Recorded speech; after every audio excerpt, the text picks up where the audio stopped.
கடந்த 10 நாட்களுக்கு மேலாக 120 அடியாக நீடித்து வந்த மேட்டூர் அணை நீர்மட்டம் இன்று 120 அடிக்கு கீழ் சரிந்துள்ளது. கர்நாடகா மற்றும் கேரளாவில் தென்மேற்கு பருவமழை குறைந்ததால் கபினி மற்றும் கிருஷ்ணராஜசாகர் அணைகளிலிருந்து தமிழகத்திற்கான நீர்வரத்து வெகுவாக குறைந்துள்ளது. இன்று காலை நிலவரப்படி அணைக்கு நீர்வரத்து 19,760 கன அடியாக உள்ளது. பாசனம் மற்றும் குடிநீருக்காக 20,500 கன அடி நீர் வெளியேற்றப்படுகிறது.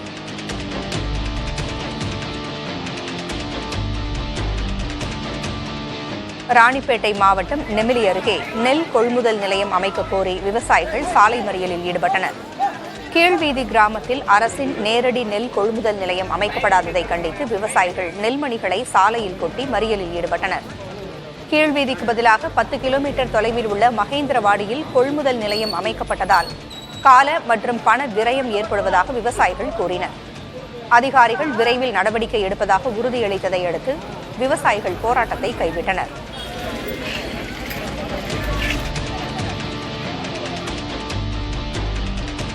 திருவள்ளூர் மாவட்டம் கொதட்டூர்பேட்டைக்கு அருகே தாயின் புடவையில் ஊஞ்சல் கட்டி விளையாடிய போது கழுத்து இறுகி 14 வயது சிறுவன் உயிரிழந்தான்.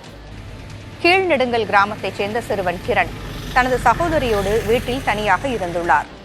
அப்போது புடவையில் ஊஞ்சல் கட்டி விளையாடிய போது எதிர்பாராத விதமாக ஊஞ்சல் கழுத்தில் இறுக்கிக் கொண்டுள்ளது. உடனடியாக அவரது சகோதரி கூச்சலிடவே அக்கம்பக்கத்தினர் சிறுவனை மீட்டு மருத்துவமனைக்கு கொண்டு சென்றனர். ஆனால் மருத்துவமனைக்கு செல்லும் வழியிலேயே கிரண் உயிரிழந்து விட்டதாக மருத்துவர்கள் தெரிவித்தனர்.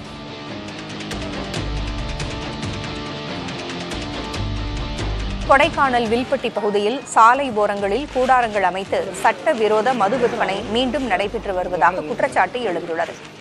கடந்த 10 நாட்களுக்கு முன் புதருக்குள் மது விற்பனை நடந்த காட்சிகள் சமூக வலைதளங்களில் பரவி அதிர்ச்சியை ஏற்படுத்திய நிலையில் தற்போது டீக்கடை போல தோற்றமளிக்கும் கூடாரங்களில் இந்த விற்பனை நடக்கிறது.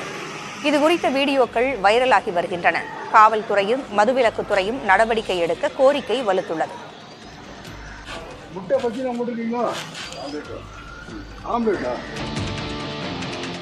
ஆண்டிப்பட்டி அருகே ஐயனார் கோவில் மலையடிவாரத்தில் தென்னந்தோப்பிற்குள் புகுந்த காட்டு யானைகள் 150க்கும் மேற்பட்ட தென்னை மரங்களை சேதப்படுத்தி சென்றுள்ளன.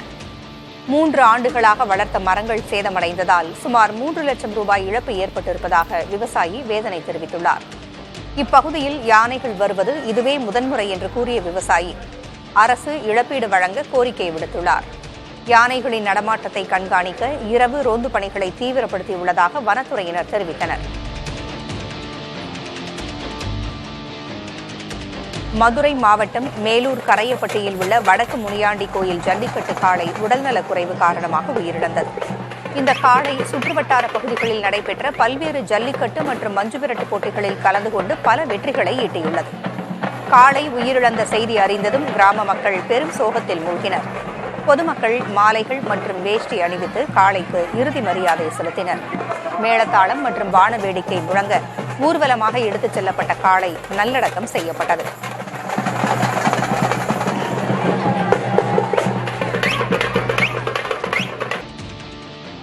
கிருஷ்ணகிரி மாவட்டம் கே. திப்பனப்பள்ளி சிவசக்தி நகரில் கோயில் விழாவில் வேர்க்கடலை என நினைத்து கொட்டாங்கி செடியின் கொட்டைகளை சாப்பிட்ட 5 குழந்தைகளுக்கு வாந்தி மயக்கம் ஏற்பட்டது. உடனடியாக அவர்கள் தனியார் மருத்துவமனையில் அனுமதிக்கப்பட்டனர்.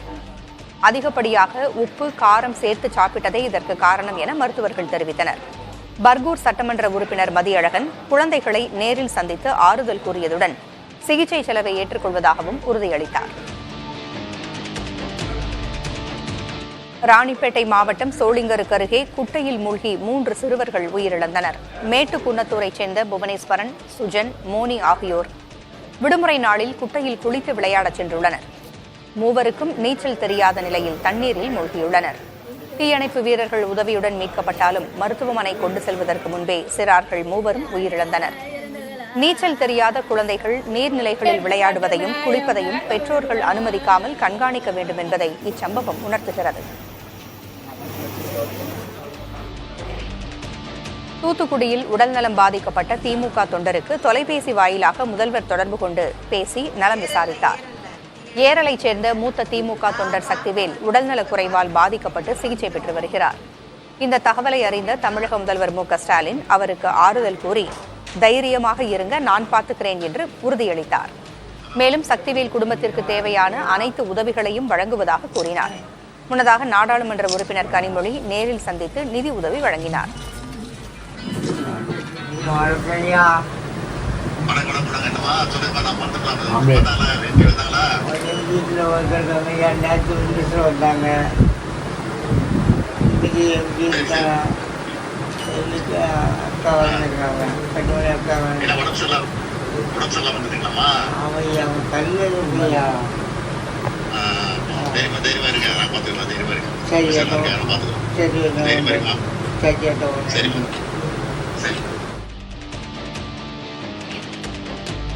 திருவண்ணாமலை மாவட்டம் செங்கத்தில் துணை முதல்வர் உதயநிதி ஸ்டாலின் கலந்து கொண்ட நிகழ்ச்சியில் பாதுகாப்பு பணியில் ஈடுபட்டிருந்த காவலர் மீது மின்சாரம் பாய்ந்து படுகாயமடைந்தார்.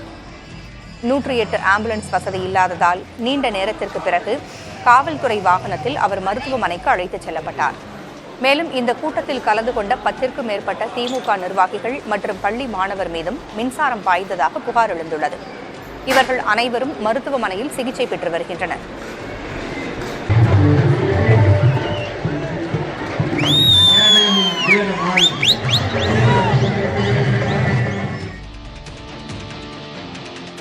சென்னையில் நடைபெற்ற வள்ளுவர் மறை வைரமுத்து உரை நூல் வெளியீட்டு விழாவில் பேசிய முன்னாள் மத்திய அமைச்சர் ப. சிதம்பரம், காமத்து பாலை இன்பத்து பால் என சொல்லுவதை எழுத்தாளர் இந்திரா பார்த்தசாரதி தவறு என சொன்னார். அதை கூறுவது என் கடமை என்று தெரிவித்தார். உடனே கவிப்பேரரசு வைரமுத்து பதிலளித்து, இப்போது காமம் இழிந்த வார்த்தையாக பார்க்கப்படுகிறது. வள்ளுவரை உயரத்தில் வைக்கவே இன்பம் என்றேன் என்று கூறினார். உரை முழுவதிலும் திருவள்ளுவரின் அடையாளம், தமிழரின் உரிமை, அரசியலுக்கு பொருந்தும் குரல்கள் என உரை நிகழ்த்திய வைரமுத்து, வள்ளுவர் எங்கள் கிரீடம், அவர் ஒரே அறக்குடை, யாரும் பறிக்க முடியாது என்று தெரிவித்தார்.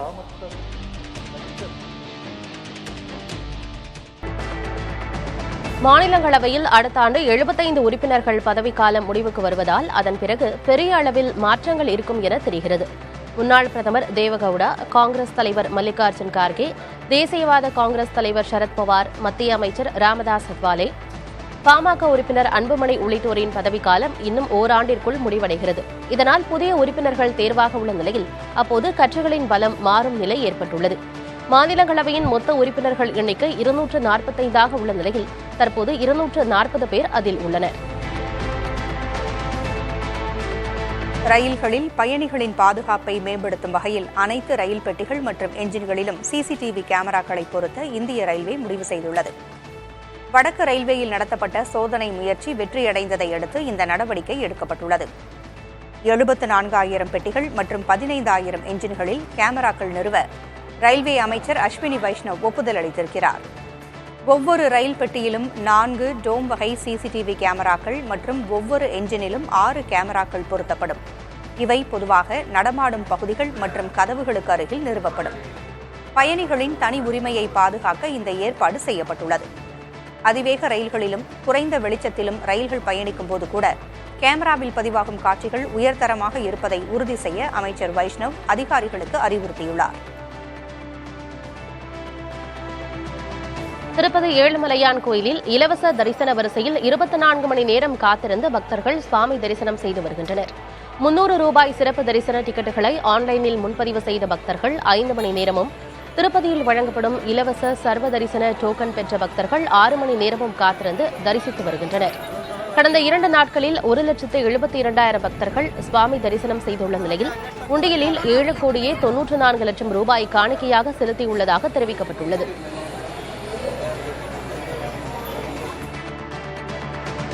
ப்ளூடூத் முறையால் நியாய விலை கடைகளில் பொருட்கள் விநியோகம் செய்வதில் காலதாமதம் ஏற்படுவதாக புகார் எழுந்துள்ளது. தமிழகத்தில் நியாய விலை கடைகளில் ப்ளூடூத் மூலம் மின்னணு எடை தராசுகள் இணைக்கப்பட்டு பொருட்கள் விநியோகிக்கப்படுகின்றன. இந்த முறையால் ஒரு குடும்ப அட்டைக்கு பொருட்கள் வழங்க 8 to 10 நிமிடங்கள் ஆவதாக கூறப்படுகிறது. அதனால் மக்கள் நீண்ட நேரம் நியாய விலை கடைகளில் காத்திருக்க வேண்டியுள்ளது. காலதாமதத்தை தவிர்க்க இந்த முறையை கைவிட வேண்டும் அல்லது விற்பனையை எளிமைப்படுத்த வேண்டும் என நியாய விலைக்கடை பணியாளர்கள் வலியுறுத்துகின்றனர்.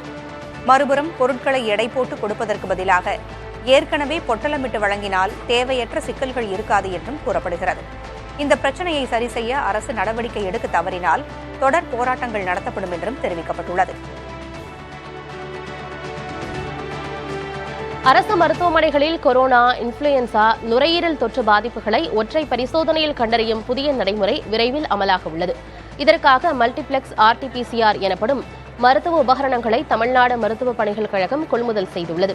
ஒரே பரிசோதனையில் 5 விதமான வைரஸ் தொற்றுகளை கண்டறிய முடியும் என தெரிவிக்கப்பட்டுள்ளது.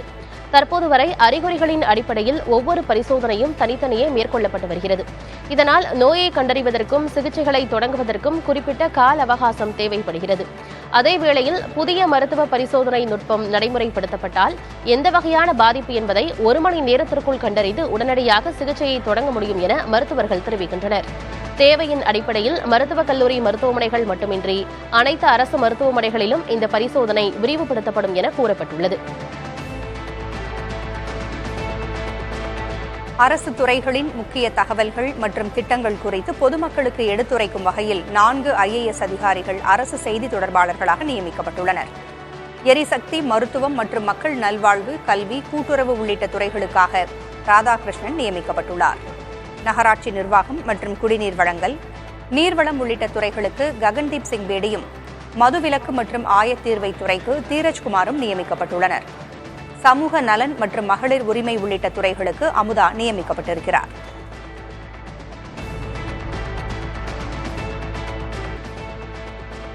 கேரள மாநிலம் மலப்புரத்தில் சாலையின் நடுவே நாய் குறுக்கே வந்ததால் ஏற்பட்ட விபத்தில் ஆட்டோ ஓட்டுநர் உயிரிழந்தார்.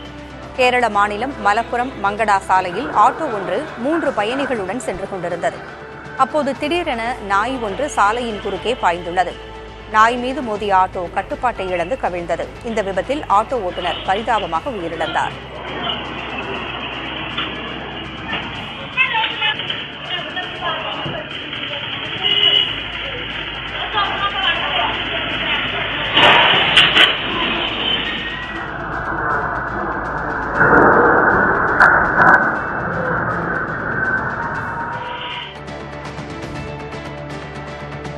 இந்திய பேட்மிண்டன் வீராங்கனை சாய்னா நேவால் தனது கணவரை பிரிவதாக அறிவித்துள்ளார். பேட்மிண்டன் நட்சத்திரங்களான பாருப்பள்ளி காஷ்யப் மற்றும் சாய்னா நேவால் ஆகியோர் கடந்த 2018ஆம் ஆண்டு காதல் திருமணம் செய்து கொண்டனர். இந்நிலையில் இன்ஸ்டாகிராமில் சாய்னா வெளியிட்டுள்ள பதிவில், வாழ்க்கை சில நேரங்களில் நம்மை வெவ்வேறு திசைகளில் அழைத்துச் செல்கிறது என்றும் தாமும் காஷ்யப்பும் பிரிந்து வாழ முடிவு செய்திருப்பதாகவும் தெரிவித்துள்ளார். மன நிம்மதி மற்றும் வளர்ச்சிக்காக இருவரும் பிரிந்து வாழ முடிவு செய்திருப்பதாகவும் சாய்னா குறிப்பிட்டுள்ளார்.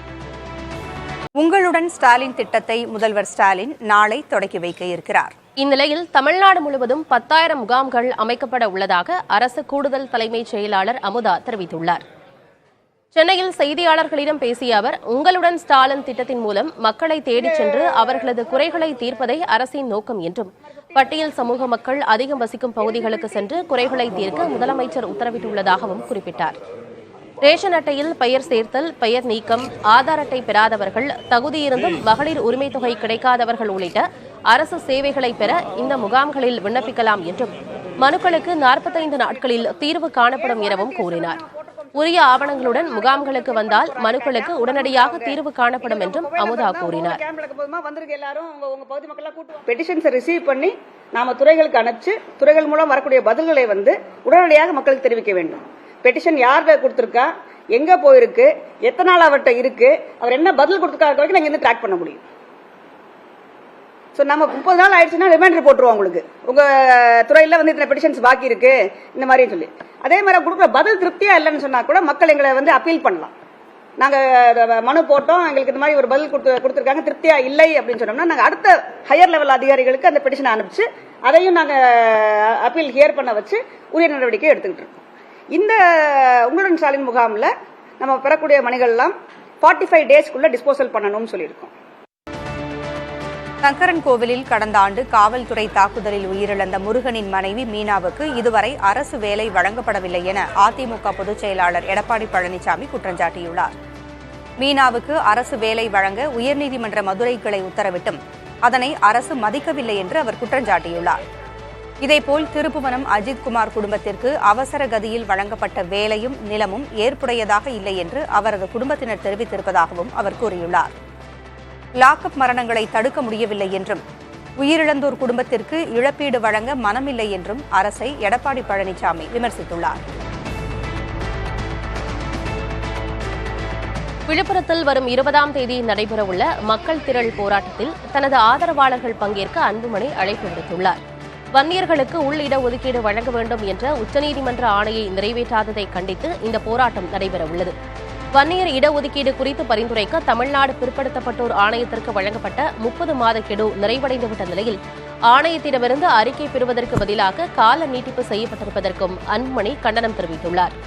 உள் இடஒதுக்கீட்டை வென்றெடுக்க தொடர் அறப்போராட்டங்களை முன்னெடுக்க உள்ளதாகவும் அதன் தொடக்கமாக விழுப்புரத்தில் வரும் 20ஆம் தேதி மக்கள் திரள் போராட்டம் நடைபெறும் எனவும் அறிவிக்கப்பட்டுள்ளது.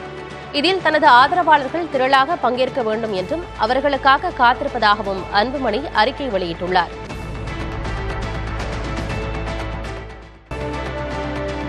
தமிழகத்தில் 40 டிஎஸ்பிக்களை இடமாற்றம் செய்து டிஜிபி சங்கர் ஜிவால் உத்தரவிட்டுள்ளார். மாவட்ட காவல்துறை மற்றும் பல்வேறு புலனாய்வு பிரிவுகளில் பணியாற்றி வந்த டிஎஸ்பிக்கள் உதவி ஆணையர்கள் இடமாற்றம் செய்யப்பட்டுள்ளனர். அதில் குறிப்பாக சிவகங்கை மாவட்டம் மானாமதுரைக்கு புதிய டிஎஸ்பி நியமிக்கப்பட்டுள்ளார். மானாமதுரை டிஎஸ்பியாக இருந்த சண்முக சுந்தரம் அஜித்குமார் கொலை வழக்கில் பணியிடை நீக்கம் செய்யப்பட்டார். அதைத் தொடர்ந்து காரைக்குடி டிஎஸ்பியாக இருந்த பார்த்திபனை மானாமதுரைக்கு மாற்றி டிஜிபி ஆணையிட்டுள்ளார். திமுக தேர்தல் நேரத்தில் அளித்த வாக்குறுதியின்படி பணி நிரந்தரம் செய்யவில்லை என கூறி 7வது நாளாக முற்றுகை போராட்டத்தில் ஈடுபட்ட பகுதி நேர ஆசிரியர்கள் கைது செய்யப்பட்டனர். தமிழக பள்ளிக்கல்வித்துறையில் உள்ள 12,000 பகுதி நேர ஆசிரியர்களும் ஊதிய உயர்வு, பணி நிரந்தரம் உள்ளிட்ட கோரிக்கைகளை முன்வைத்து பல கட்டங்களாக போராடி வருகின்றனர். இந்நிலையில் திமுகவின் தேர்தல் வாக்குறுதியின்படி தங்களை பணி நிரந்தரம் செய்யவில்லை என பகுதி நேர ஆசிரியர்கள் குற்றம் சாட்டுகின்றனர். வாக்குறுதியை நிறைவேற்ற வலியுறுத்தி கடந்த 8ஆம் தேதி முதல் சிறை நிரப்பும் போராட்டத்தில் ஆசிரியர்கள் ஈடுபட்டு வருகின்றனர். 7வது நாளாக போராட்டத்தில் ஈடுபட்டவர்களை காவல்துறையினர் கைது செய்தனர். வாழ்வாதாரத்தை காப்பாத்துறதுக்காக நாங்க போராடுறோம். இந்த தமிழ்நாட்டுல தானே நாங்களும் இருக்கிறோம். திமுக தேர்தல் வாக்குறுதி கொடுத்திருக்காங்க. அதை அவங்க கிட்ட தானே நாங்க கேட்கணும். அதை கேட்டு வந்தா எங்களுக்கு அராஜக போக்குல எங்களை அரெஸ்ட் பண்றாங்க. எங்களை போராடுறதுக்கும் விடமாட்டுறாங்க. போராட்டம் இது போராட்டம். போராட்டம் 14 ஆண்டு காலமா இதே கஷ்டம், இதே போராட்டம், இதுதான் நீடிப்பு. சென்னை விமான நிலையம் கிளாம்பாக்கம் மெட்ரோ ரயில் திட்டத்துடன் பிற போக்குவரத்து வசதியையும் சேர்க்க திட்டமிடப்பட்டுள்ளது. விமான நிலையத்திலிருந்து கிளாம்பாக்கம் பேருந்து நிலையம் வரை 15.5 கிலோமீட்டர் தூரம் வரை மெட்ரோ ரயில் பாதையை நீட்டிக்க முடிவு செய்யப்பட்டது. இந்த விரிவான திட்ட அறிக்கையில் அடுத்த 5 ஆண்டுகளுக்கான ஒருங்கிணைந்த போக்குவரத்து செயல்பாட்டு திட்டத்தையும் இணைத்து அனுப்ப வேண்டும் என சென்னை மெட்ரோ ரயில் நிறுவனத்தை மத்திய அரசு அறிவுறுத்தியுள்ளது. விமான நிலையம் கிளாம்பாக்கம் இடையே மெட்ரோ ரயில் விரிவாக்க திட்டத்திற்கு தமிழக அரசு ஒப்புதல் அளித்திருப்பதாகவும் ஜிஎஸ்டி சாலையில் மேம்பால சாலையும் மெட்ரோ ரயில் மேம்பால பாதையும் அமைக்கப்பட உள்ளதாகவும் இதற்காக நிலம் கையகப்படுத்தும் பணிகள் மேற்கொள்ளப்பட்டு வருகிறது என்றும் சென்னை மெட்ரோ ரயில் நிறுவன அதிகாரிகள் தெரிவித்துள்ளனர். இத்திட்டங்களுக்கான தகவல் அறிக்கைகளை மத்திய அரசிற்கு விரைவில் அனுப்ப உள்ளதாகவும் மத்திய அரசு ஒப்புதல் கிடைத்தவுடன் அடுத்த கட்ட பணிகளை தொடங்க உள்ளதாகவும் அதிகாரிகள் கூறியுள்ளனர். ஆவடி ஆணையகத்தில் கடந்த 1.5 ஆண்டில் சாலை விபத்துகளில் 589 பேர் உயிரிழந்துள்ளனர். மேலும் 2202 பேர் காயமடைந்தனர். குறிப்பாக ஆவடியில் 2024ஆம் ஆண்டில் 210 பேர், கடந்த 2025ஆம் ஆண்டு ஜூன் மாதம் வரை 77 பேர் என 287 பேர் சாலை விபத்தில் உயிரிழந்துள்ளனர். மேலும் 1.5 ஆண்டில் 1190 சாலை விபத்துகளில் 1292 பேர் காயமடைந்துள்ளனர். ஆவடி, செங்குன்றம் காவல் மாவட்டங்களில் உள்ள சேதமடைந்த சாலைகளை சீரமைக்கவும், முக்கிய சந்திப்புகளில் செயல்படாத சிக்னலை இயக்கவும் சமூக ஆர்வலர்கள் வலியுறுத்தி வருகின்றனர். இதனிடையே வாகன ஓட்டிகள் மதுபோதையில் வாகனம் இயக்குவது, சிக்னலை மதிக்காமல் அதிவேகமாக செல்வது உள்ளிட்ட காரணங்களால் சாலை விபத்துகள் அதிகரிப்பதாக போக்குவரத்து காவல்துறையினர் தெரிவிக்கின்றனர். சென்னை விமான நிலையத்திற்கு வெளியே சட்டவிரோதமாக செயல்படும் தள்ளுவண்டி கடைகளால் சுகாதார சீர்கேடு ஏற்படுவதாக புகார் எழுந்துள்ளது. சென்னை விமான நிலையத்திற்கு தினமும் 50,000த்திற்கும் மேற்பட்ட பயணிகள் வந்து செல்கின்றனர். பாதுகாப்பு மற்றும் பிற காரணங்களுக்காக விமான நிலைய வெளி வளாகத்தில் கடைகள் செயல்பட அனுமதி கிடையாது. ஆனால் சென்னை விமான நிலையத்திற்கு எதிரே தள்ளுவண்டி கடைகள் அதிகம் முளைக்க தொடங்கியுள்ளன. நடைபாதையை ஆக்கிரமித்து சாலைகளை ஒட்டி இக்கடைகளை நடத்துவதால் போக்குவரத்திற்கு இடையூறு ஏற்படுகிறது. மேலும் கழிவுகளை சாலையில் கொட்டுவதால் சுகாதார சீர்கேடு ஏற்பட்டுள்ளது. சாலையை ஆக்கிரமித்து சட்டவிரோதமாக செயல்படும் கடைகளை அகற்ற நடவடிக்கை எடுக்க வேண்டும் என பொதுமக்கள் கோரிக்கை விடுத்துள்ளனர். ரயில்களில் பயணிகளின் பாதுகாப்பை மேம்படுத்தும் வகையில் அனைத்து ரயில் பெட்டிகள் மற்றும் என்ஜின்களிலும் சிசிடிவி கேமராக்களை பொருத்த இந்திய ரயில்வே முடிவு செய்துள்ளது.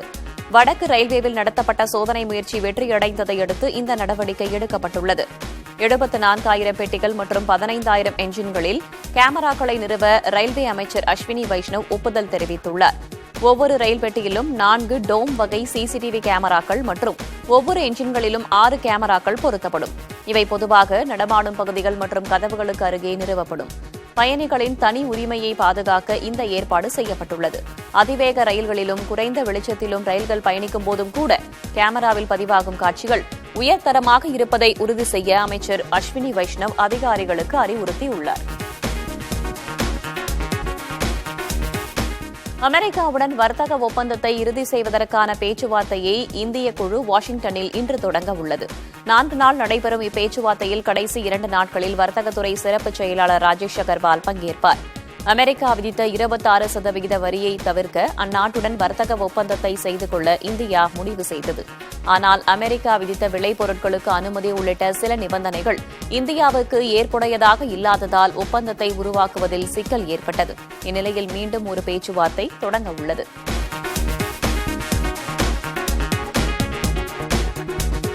வெளியுறவுத்துறை அமைச்சர் ஜெய்சங்கர் சீன துணை அதிபர் ஹான் ஜெங்கை பெய்ஜிங்கில் சந்தித்து பேசினார்.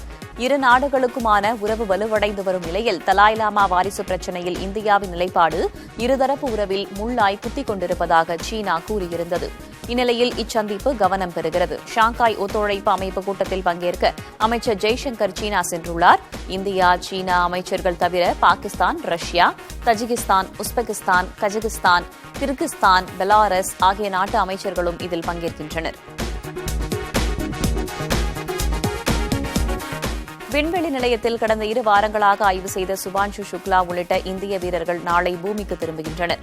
அவர்கள் அமர்ந்துள்ள விண்கலம் சற்று நேரத்தில் புறப்படும். விண்வெளி வீரர்கள் குழு பூமிக்கு திரும்புவது 7 கட்டங்களாக நடைபெறும். முதற்கட்டமாக விண்வெளி நிலையத்திலிருந்து விண்கலம் மெல்ல பிரியும். பிறகு பூமியை நோக்கி அவ்விண்கலம் புறப்படும் போது வெளியே உராய்வு காரணமாக 7000 டிகிரி காரணமாக அதீத வெப்பம் ஏற்படும். எனினும் ஹீட் ஷீல்டு தகடு மூலம் அவ்வெப்பம் உள்ளே கடத்தப்படாமல் தடுக்கப்படும். 27,000 கிலோமீட்டர் வேகத்தில் புறப்படும் விண்கலம் பூமியை நெருங்குகையில் படிப்படியாக வேகம் குறைந்து 30 கிலோமீட்டர் வேகமாக குறையும். அப்போது பாராசூட்டுகள் விரிந்து விண்கலத்தை கடலில் நீர்ப்பரப்பில் இறங்கும். பின்னர் படகில் வரும் மீட்புக் குழு உள்ளே வீரர்களை மீட்டு அழைத்துச் செல்லும். சுமார் 22 மணி நேர பயணத்திற்கு பிறகு வீரர்கள் குழு பூமிக்கு திரும்பும். அமெரிக்காவின் கலிபோர்னியா அருகே உள்ள கடற்பகுதியில் விண்கலம் நாளை மாலை 4 மணி அளவில் தரையிறங்க உள்ளது. ஹரியானா மற்றும் கோவா மாநிலங்களுக்கும் லடாக் யூனியன் பிரதேசத்திற்கும் புதிய ஆளுநர்கள் நியமிக்கப்பட்டுள்ளனர். ஹரியானா ஆளுநராக ஆசிம்குமார் கோஷ் நியமிக்கப்பட்டுள்ளார். கோவா ஆளுநராக முன்னாள் மத்திய அமைச்சர் அசோக் கஜபதி ராஜு நியமிக்கப்பட்டுள்ளார். லடாக் யூனியன் பிரதேசத்தின் துணைநிலை ஆளுநராக காஷ்மீர் முன்னாள் துணை முதல்வர் கவிந்தர் குப்தா நியமிக்கப்பட்டுள்ளார். இதற்கான அறிவிப்பை குடியரசுத் தலைவர் மாளிகை வெளியிட்டுள்ளது.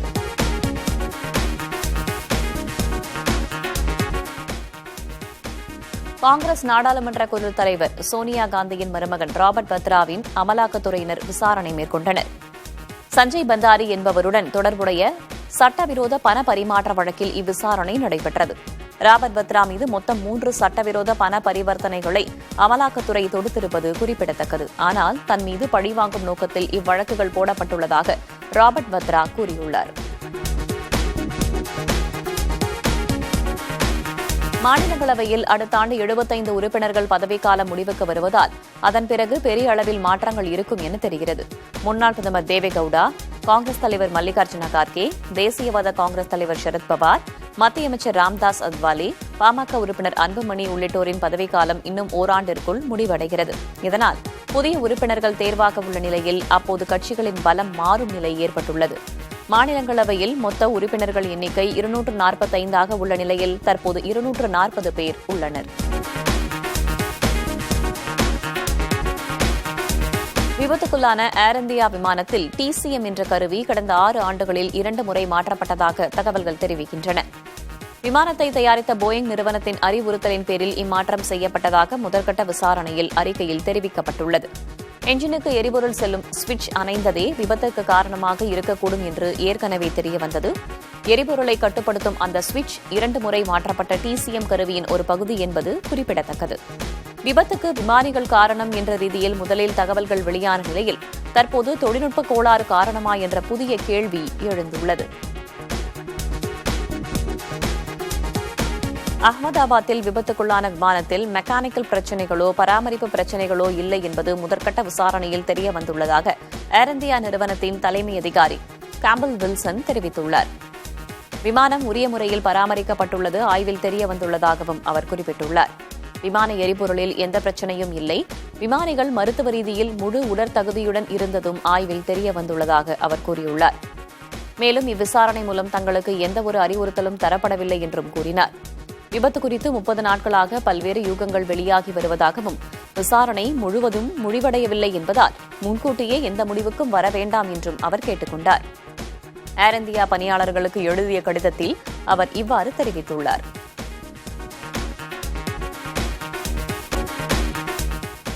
நாட்டின் மொத்த விலை பணவீக்கம் கடந்த ஜூன் மாதத்தில் எதிர்மறை நிலைக்கு சென்றுள்ளது. சென்ற ஜூன் மாதத்தில் மொத்த விலை பணவீக்கம் -0.13% குறைந்திருப்பது மத்திய அரசின் புள்ளி விவரங்களில் தெரியவந்துள்ளது. முந்தைய மே மாதத்தில் மொத்த விலை பணவீக்கம் 0.39% இருந்தது. உணவுப் பொருட்கள், உற்பத்திப் பொருட்கள் மற்றும் கச்சா பெட்ரோலியம் மற்றும் இயற்கை எரிவாயுவின் விலை குறைந்ததே சென்ற ஜூனில் மொத்த விலை பணவீக்கம் குறைய காரணம் என தெரிவிக்கப்பட்டுள்ளது. கடலூர் மற்றும் மயிலாடுதுறை மாவட்டங்களில் நலத்திட்ட உதவிகளை தொடக்கி வைப்பதற்காக முதல்வர் மு.க.ஸ்டாலின் ரயில் பயணம் மேற்கொள்ள உள்ளார். சென்னை தாம்பரம் ரயில் நிலையத்திலிருந்து ராமேஸ்வரம் எக்ஸ்பிரஸ் ரயில் மூலமாக சிதம்பரம் செல்லும் முதல்வர் மு.க.ஸ்டாலின் அங்கு உங்களுடன் ஸ்டாலின் திட்ட முகாம்களை நாளை தொடக்கி வைக்கிறார். பின்னர் மயிலாடுதுறை மாவட்டத்தில் 2 நாட்கள் கள ஆய்வு மேற்கொண்டு நலத்திட்ட உதவிகளை வழங்கி புதிய திட்டங்களுக்கு அடிக்கல் நாட்டவுள்ளார். நிகழ்ச்சிகளுக்கு பின்னர் 16ஆம் தேதி மயிலாடுதுறை ரயில் நிலையத்திலிருந்து சோழன் விரைவு ரயில் மூலம் சென்னை திரும்ப உள்ளார்.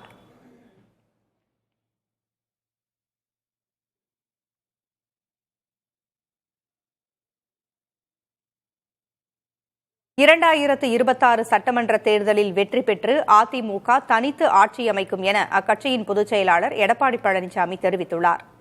தமிழகத்தில் கூட்டணி ஆட்சி அமைப்போம் என உள்துறை அமைச்சர் அமித்ஷா தொடர்ந்து கூறி வரும் சூழலில் பழனிசாமி இவ்வாறு தெரிவித்துள்ளார்.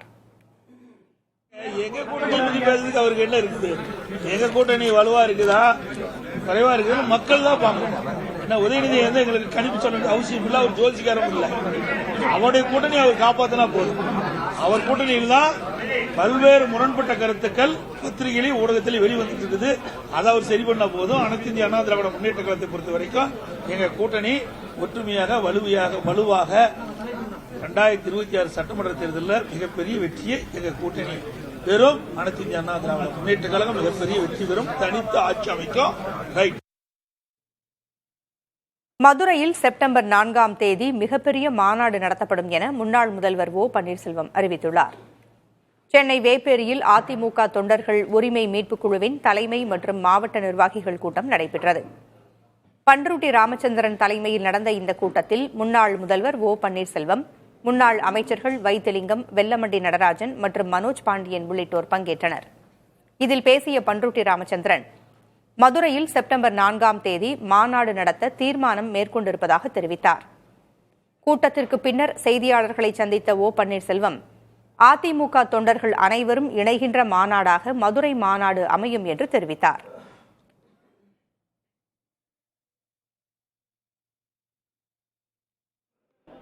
மதுரை மாநகரில் செப்டம்பர் 4ஆம் தேதி ஒரு மிகப்பெரிய தமிழகம் தழுவிய ஒரு மாநாடாக அந்த மாநாடு அமையும். அந்த மாநாடு வெற்றி மாநாடாகவும் அமையும். அந்த மாநாட்டில் பல முக்கிய கொள்கை முடிவுகள் எடுக்கப்படும். அந்த கொள்கை முடிவுகள் புரட்சித் தலைவர் எம்ஜிஆர் அவர்கள், புரட்சித் தலைவி மாண்புமிகு அம்மா அவர்கள் கடந்து வந்த அரசியல் பாதையின் வழியாகத்தான் எங்களுடைய பாதையும் பயணிப்போம் என்பதையும் நான் தெரிவித்துக் கொள்கிறேன்.